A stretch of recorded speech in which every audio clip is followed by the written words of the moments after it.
76% of Americans live paycheck to paycheck. 64% of Americans that have businesses break even or lose money. Most people don't have any money and have accepted the fact that they don't have any money. They don't have any leftover money. They're fearful of money constantly. They overspend. They don't know how to produce money. They definitely don't know how to multiply it. The land of the brave and the home of the free, it's not even close to the truth.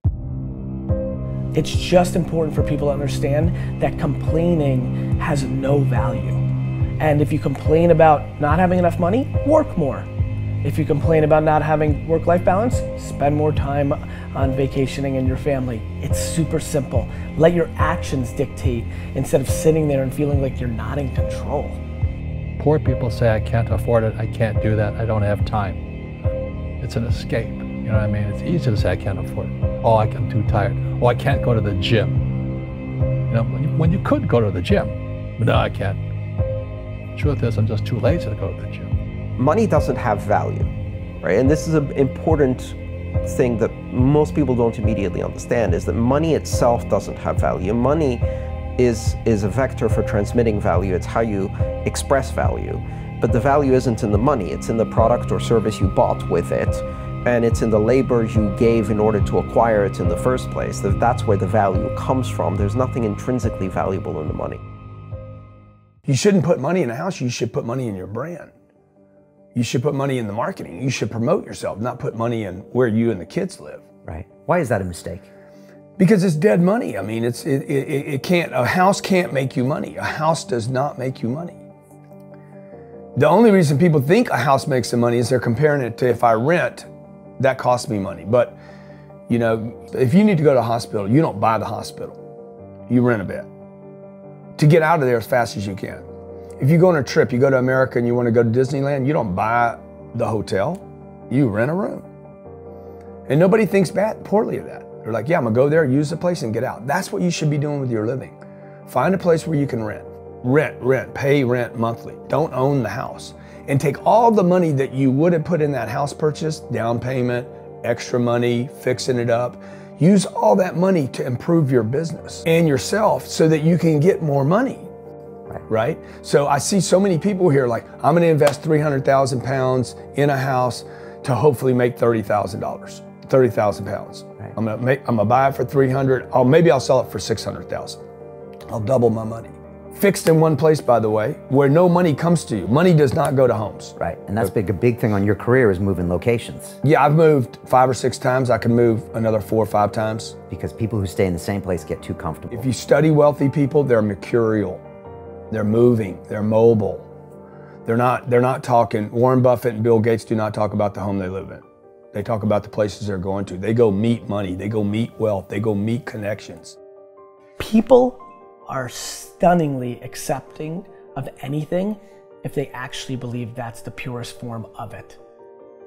I think I'd be less acceptable if I hedged. I really do. People will accept you. People accept everything. Just be you. Be you, and clearly people like react. When you're trying to fake something and you've got bad intent, well then that's visceral and we hate. But I actually think we don't give love to the person that actually knows they have it and they're trying to fake it to conform. Hence why I won't adjust to this market all the way, because I don't think I'll be respected. I know what my intent is, so why would I be scared? I want to build the biggest building in town. That's who I am. And you know how I want to do that? By building the biggest building in town. And a lot of people want to build the biggest building in town, and you know how they want to do it? By tearing everybody else's building down. Poverty is passed on. It's taught in your families. And middle class is taught in families. And so the people right now who are sitting at home, who are struggling financially or worried about money or unhappy, they may be making a lot of money, but unhappy with what they're doing, it was probably taught to you. You know, your super ego was taught, get a job, work hard, or you'll never be rich, or the rich are evil, or whatever. And until you change your mindset, money won't help you, right? Correct. And we see that with people that win the lottery, people that make more money, they still have the same problem. Right. Because they have that poor man's soul. Right. If you're poor, you'll always be poor. That's really hard for people to understand. Yeah, the money will disappear that fast. Just like most pro athletes, they make millions of dollars, and 65% are bankrupt 5 years later. It's because they come from poor families. Now you tell them that, they get very angry at you. It's the rich fault. It's you guys ripped me off and government ripped me off. But unfortunately, what Mr. Lipton was saying, it's passed down genetically. That's the frightening thing. And it's interesting when you commit to something, little gifts just start automatically showing up. It's a phenomenal thing. It's happened my whole career. When I fully commit, somebody will bring me something. Okay. And then look, then keep your eyes open. And by the way, the package may come wrapped in a package you weren't thinking about. Hard work. Or like a voice, or like a person, or maybe from a different direction than you thought, or an offering where you're like, you read something about this and that's not the thing. Like all throughout my career, it's come in weird kind of ways. If you ask for help and somebody shows up at the door, maybe invite them in. Okay. Regardless of what the packaging is or what you've heard about it or whatever. That's really been beneficial to me. Okay. How old are you? 44. I'm 40. Do you know how young we feel? When you were 26, did you ever think that this is what 44 felt like? No. You thought that was finished? Yeah. How old are you? 29. Like, you think a 40-year-old, like when I was 25 years old, I thought a 40-year-old was finished. I don't even feel like I'm starting. Right? Yeah, but when I was 26, I was in a rush. I understand. And all of those guys and girls on the streets last night, when you say that to them, like their face kind of goes blank, because all the stuff they watch, MTV, music videos, this, it's all about the bling now and the this now and the this now. And MTV's tamed. You start following people on Instagram and it's a disaster. They're all pushing it's all about champagne and private planes and you can get it too and just sign up for my course.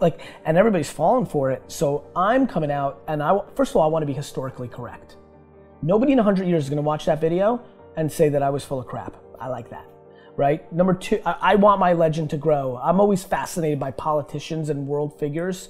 Like Winston Churchill, his brain continues to grow. Yeah. Right? I want that. When I'm dead, I want to be in the ground at peace knowing my legend's growing. I want that. I want that in the business world. And so I'm giving real advice, and real advice looks like this. When you're 19 and you can spend 7 full years learning your craft, meeting people that are mentors, being patient, and you wake up and you're 26 years old, you have your entire life in front of you and you've done great foundational work to go on and then be successful.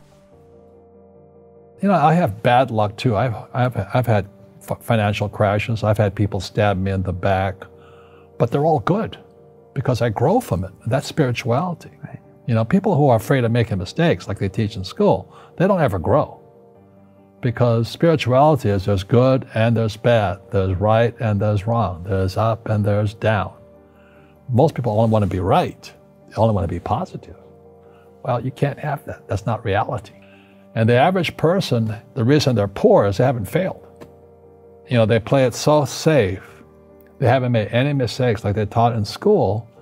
That means they don't learn anything. That's why the school system's actually fundamentally corrupt.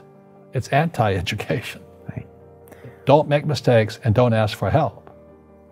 And if I didn't ask for help, I have my accountants, my attorneys, my bankers and all that. I go into business like a rugby team. Boom, boom, and we kick butt. But the average guy is standing there, I'm an A student, I'm going to do this all on myself, and a bunch of rugby players run you over, and you go, well, they're not playing fair. You're playing stupid. You should have a team. You should have accountants, attorneys, and bankers and all that stuff. But that's not the game I want to play. I said, then don't play the game. The game of business is played with accountants, attorneys, bankers, hate to say it, politicians.